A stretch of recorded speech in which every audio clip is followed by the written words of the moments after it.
This is one where we have two fighters with very similar stats.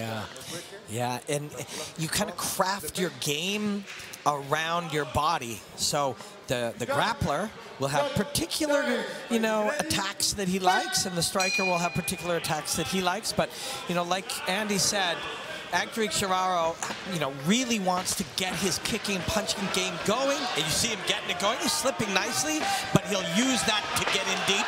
And it's exactly what he said he would do, and it's exactly what he did. Yeah, we have 15 seconds, and there's a takedown already. This is exactly where Chavarro wants to be. Yeah, and he probably threw about 9 techniques in those 15 seconds, which he probably swore he was going to do. He just probably thought it would take 45 seconds, but he's already where he wanted to be. He was a little jumpy, but he certainly was committed to his striking before trying to go in here tight to the body. And so this would be an interesting part. We've already mentioned Łangowski mentioned his defensive wrestling, and now he's, well. So, yeah, you make a good point, and I heard Andy, he mentioned that to Andy. The thing is, against somebody who's very good, focusing too much on defensive wrestling or exclusively on defensive wrestling takes away the threat of you improving your position. So we hear that all the time, takedown defense. Well, good takedown defense is trying to reverse you or take you down or elbow you. You can't be singular in your motivation, and that's why he's on the bottom of it. Is this maybe one of those cases where sometimes you concentrate too much on your opponent's strengths, you forget, maximizing your own? Yeah. It's hard, What do you want to do? Where do you want to improve? You have the limitations of time, and everyone does the best they can. But right now, Tomasz's job is to, number 1, survive. Number 2, get up when you get a chance. And he's doing both of those things very well. But then, having said that, Chavarro's assignment, improve your position and get to attack a submission or do damage, and he's done that well. So everybody's having small victories, but slowly the jiu-jitsu black belt is progressing in his goals here, and he's got the neck. Yeah, judging by how Chavarro has been moving, this is a fantastic position for him to be in. And unlike some other fights earlier, you can really see Chavarro operating like control here. He's not letting Tomasz really get out of these situations very easily. Yeah, trap the arm. That was a bait. He was baiting his man to try to reach for his leg, and then he tried to trap the arm. But what you haven't seen is any positional reversals here, because you got a guy who knows how to stay at. Just as I said that, you see one, but look how brief it is. But man, if you are Łangowski, you could not be happier, right? Although he's got to be careful here, because even if he's on top, he can find himself with Chavarro on his back real quick, just like that. Fantastic turn, and Chavarro now has Łangowski against the cage. Good choice for Chavarro to punch and not just dive in on the hips, but this is what Łangowski wanted, and it's looking pretty good for him. I think we see a little bit of swelling under Tayron's right eye, so it's interesting to see where did that happen, in which exchange. I missed it. It could have just been, their little head bink, and so you get some swelling. There's a lot of inadvertent collisions that happen in a fight too. And now we see Chavarro probably where he wants to be, in a sense, which is just putting the pressure on about Łangowski, not letting him get his striking game going, and just controlling the tempo a little bit here. Yeah, he's fatigued too, and even though he was all in the positions he liked, he worked hard in them, and he was trying to finish the fight. In his mind, he was like, I'm gonna get up, I'm gonna, get higher on his back into a better spot, I'm gonna get under the chin. He did all those things, and those were worthy endeavors to exert a lot of energy on. But now he's no longer there, so he'll feel fatigued here. How does that mentality impact you in these situations? You push someone almost where you wanted to be, but you were unable to get that final push. Do you take heart from that, or disappointment? What he took was a left hook to the chin, is what he took from that. This is a great moment for Łangowski with 40 seconds remaining. He can put this away. Those are some big shots from the top. It's just in front of the commentary booth, and we can hear the resounding 30 seconds. And he's going to step on an arm. arm, and now he'll have a clean angle to the head. Those elbows will do high impact. The referee is looking close here. He's going to have to make sure Chavarro is showing defense, and he is still moving. He is. 10 seconds left. Yep. You've got time. Both men have time, but yes, I think we're going to go to the end of this round. And ooh, that was a big one to end. Wow, what a turn at the end of that round, Andy. We had arguably Chavarro dominating until it twisted on the knife edge at the end. How would you score that? An easy question for you, don't worry. Yeah, like you mentioned, Chavarro was ringing for the majority of the round. Now, although Tomasz did a lot of things right, up until that last minute, I had Chavarro down. Now, I'm not so sure. There was a really big strike scored there. We saw a lot of heavy ground and pound. Look for the left hook. There we go. So that was early. Yeah, and this was a minute or two in. Yes. So this was what you were speaking of, where he's dominating and he's in control. Yeah, and eventually ends up on the back. And you were yes, and here he is on the back and doing a lot of great work. But you were asking sort of what it leads to, and it led to a big crushing left hook. There's one, there we go. And there's one right there. Boom. Whoa. I think the question is never how did we score it. That's fun for television and people on Twitter, how did you score it? But what matters is how these people in this arena scored it, and I'll bet you they scored it for Łangowski. That's the thing you've spoken about before, about the human element in these previous fights. And when you drop someone in the last minute of a fight and then it looks like you're 30 seconds away from finishing it, hard not to let that psychologically impact you. And truthfully, I think according to the judging criteria, I think, you know, Łangowski is the correct choice. But again, it doesn't matter what I think. It matters what these judges think. And yeah, the crowd went crazy. You felt the nearness to the finality there. And I bet you they all scored it for Łangowski. Yeah, interesting, because my gut would be to go the other way because Chavarro had so much more control. But yeah, that's a fascinating part of this. You know, we have something that is so fluid. Oh, that looks like a groin shot. So it was a knee. I think this might actually work in Tayron's favor. It will. You know, we saw him get dropped there towards the round. Now, you know, they get 1 minute to recover, but how significant is that 1 minute? Is it enough? You can have up to 5. So really, the choice, Bink. Yeah, you don't like to see that, but of course it wasn't an intentional strike. We are dealing with arguably the sport with the most potential variables that they are, with some dire consequences. So Łangowski controls how long he takes to recover, but Chavarro benefits from that length. So in a way, strategically, Łangowski wants to get going as soon as he can, without being compromised in any way from being drilled in the testicles, right? Yeah, and he looks like he's received a good shot. He's been grimacing constantly now. Yeah, and I don't want to get too biological here, but, you know, how the rim of the cup, when you get hit on the cup, the shape of the cup, you know, drives into the soft tissues of your body. Depending how the knee makes contact with the cup, the edge of the cup can do some pretty specific damage to some pretty specific things. Yeah. That's why you see such a difference in reaction. So there was an interesting thing there where the referee just spoke to the judges. We don't have any confirmation, but was wondering, we've had no confirmation of any point being taken away or anything, but an interesting little he may have also been speaking to the timekeeper too. But yeah, I wouldn't think there was a point, because we... goes to the ref, he goes, thank you. Gives him a little... But yeah, Andy, your original point, Chavarro will benefit, and he will. He got minutes there to recover after being 1 hit and 2 fatigued at the end of round 1. So that was good news. It was inadvertent, but it was good news for Chavarro. Yeah, moments like these can change the outcome of the fight. Yeah, they affect it all. Everything affects everything. And it's interesting, again, one of the themes from... Oh, Chavarro snuck one in there. And another. There's one.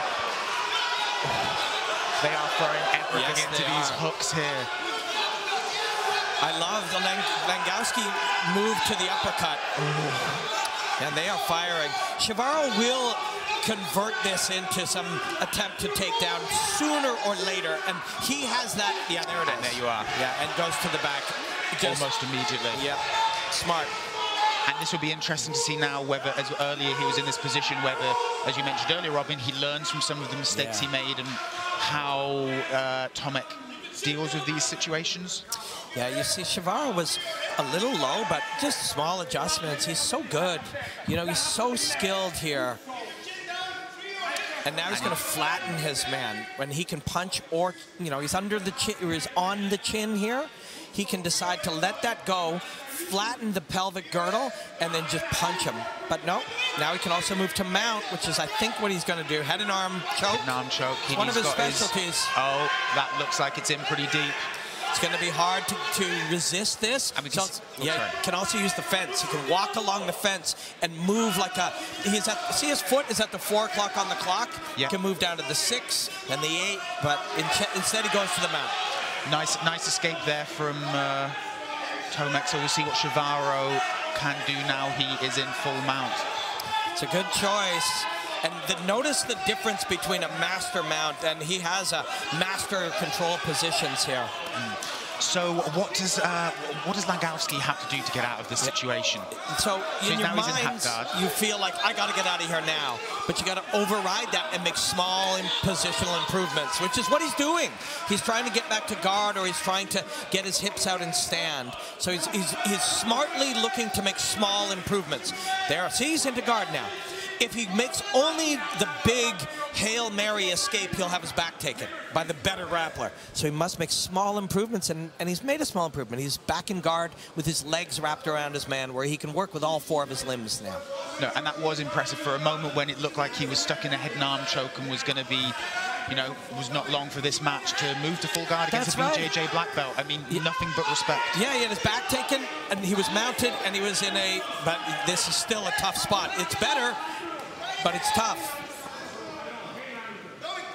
So in this situation, would Łangowski start looking for maybe try and surprise with a submission from himself? So you see when he slides his hips out, that is the beginning to, some call it a hip heist, where you like remove, you steal the hips out. And that's what he looked to do from the guard, work his way into getting his hips. See, his hips are far, try to stand up now. Easy to say, hard to do. And a nice big up kick there. So if it landed in the high chest, it is legal. If it landed in the face, it is not legal, because the man on top has too much touching the mat. But it must have landed high on the chest. So with 40 seconds remaining, don't be surprised to see Chavarro try for an arm lock or something from here. It might be worth it. No? Oh, he's gone for it. Yeah. And does he have, oh no, doesn't have the angle, and Łangowski gets up. Oh, and Chavarro fires. Yeah. Łangowski will, yeah, he can get a takedown here, but I don't know that it will benefit him to any great degree. And that was some nice defense there from Chavarro. Unlike the other round, where Łangowski did some real damage, this one, even though he got to a good spot with 10 seconds remaining, I wouldn't think he did enough here. But it's a tough fight. Andy, I would assume you'd agree with that? Yeah, that's a pretty fair assessment. I would score that as a 10-9 round to Tayron.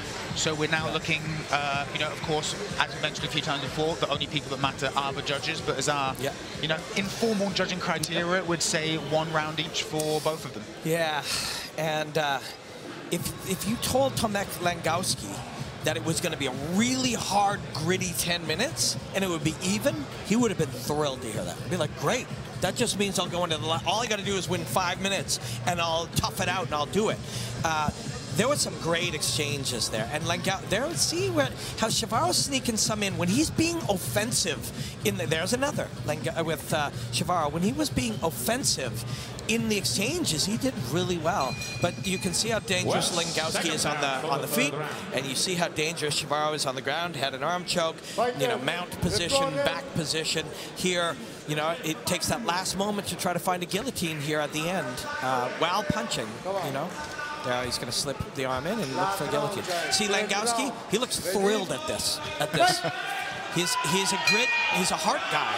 And when you tell heart guys that they're going to go in even to the 3rd round, they're thrilled at that prospect. Yeah, and it'll be interesting to see that you can see now that they both slowed down quite a little bit here. At the start of the second round, they came out swinging, ready to go. Now they both seem a little bit more reticent. Oh, everybody's landing. Everybody's getting hit. Chavarro's looked very good when he commits to his strikes. He has looked very, very good.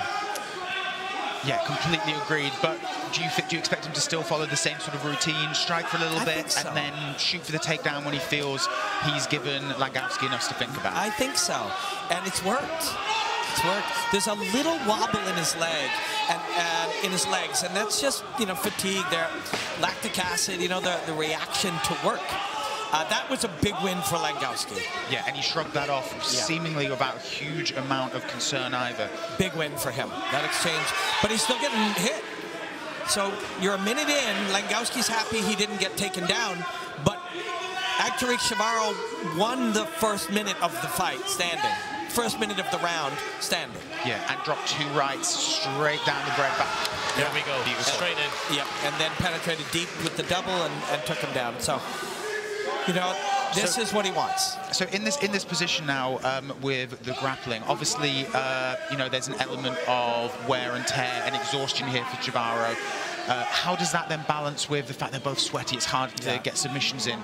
Do you now focus just on positional and points, or does Chavarro try and finish it off here? So I think Chavarro feels like he is the better grappler in most exchanges, and that is no disrespect. Łangowski has had great moments and improved his position. But if you feel there, look at that little back step, and then slides to control the hips. Very, very smart and just a little funky, you know, it's a little different in his approach. It's great. It's fun to watch, too. But, yeah, when you feel you're a little better, things like, you know, extra challenges like the oiliness of the body and stuff, you think that'll be worse for him than you. So you don't get too bothered by it. When you feel you have advantages, you play to them. And what does it change being an attacking, you know, attacking jiu-jitsu, and you have the fence up against the side like this? Is this a benefit for Chavarro, or is it actually more of an annoyance? Would you prefer him out in the open? So he slid his knee through to the mount, even, oh no, he didn't quite get to the mount, but he slid his knee through, even though that's hard with the fence. So again, the fence or any other variable should be less difficult for the master, for the person who's closer to mastery, than it is for the other. And I think Chavarro feels superior to many when he's on top, including in this round. I think he feels superior. So that feeling of superiority will allow him to take a couple of risks, maybe. And we'll see here, Łangowski again doing a good job of just not allowing Chavarro much. That was a trap. That was a dirty, dirty trap. He pretended he was going to attack the arm, and when he got a response, he stepped over the mount. That is a man who's been around the game of submissions for a very long time. So this is undoubtedly a good position to Chavarro. Looks like he's got the back again. So we'll see if he's been able to learn.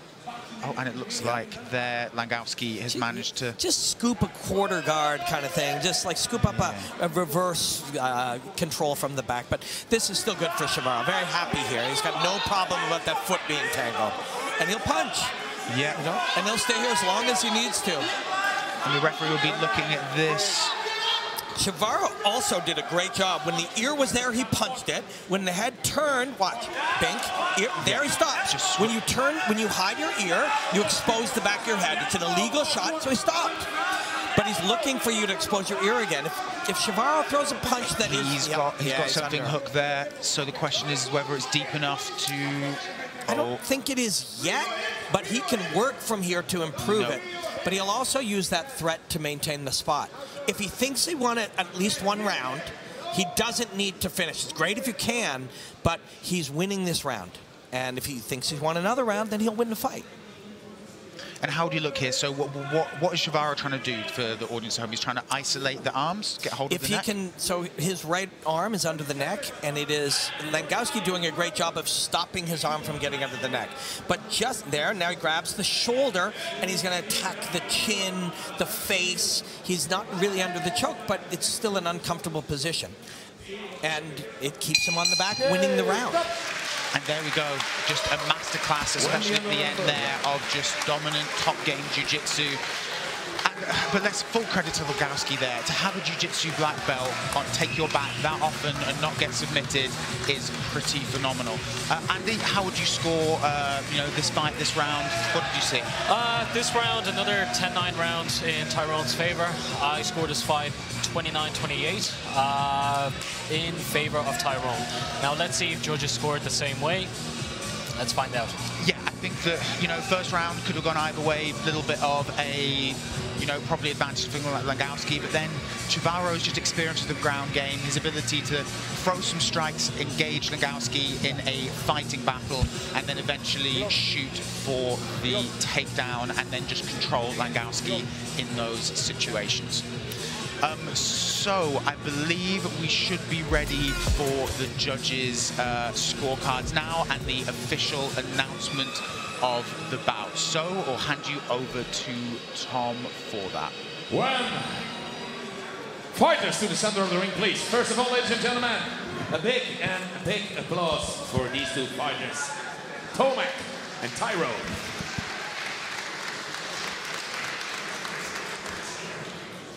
Well, after 3 rounds of 5 minutes, we've counted the points and we have a winner. And the winner, ladies and gentlemen, is the man in the red corner, Tayron, Agtereek, Chavarro. There we go, no surprise there, Andy. A fantastic performance from Chavarro. And let's not forget Łangowski's ability there. And let's hand over to Robin. Great fight. Congratulations, that was a great fight. Tayron, Agtereek, Chavarro. When you were on top, you were dominating him, but in the open space, you were landing well, and you looked like you enjoyed exchanging punches with him.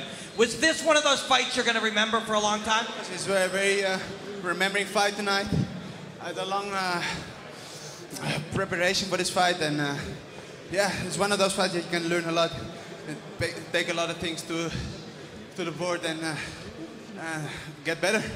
In round 1, he landed a left hook on you and wobbled you, and you still came back and won the next 2 rounds. You got to be proud of this fight. You want to stay here in LFL and have more big fights and fight for the title ultimately? I like to stick here. I have my own background. I love Amsterdam. I love the crowd. Thank you very much for coming, everybody. And keep supporting Levels 5 League. We're going to bring MMA back to Amsterdam. Thank you, brother. Congratulations on a wonderful fight. Tayron, Agtereek, Chavarro.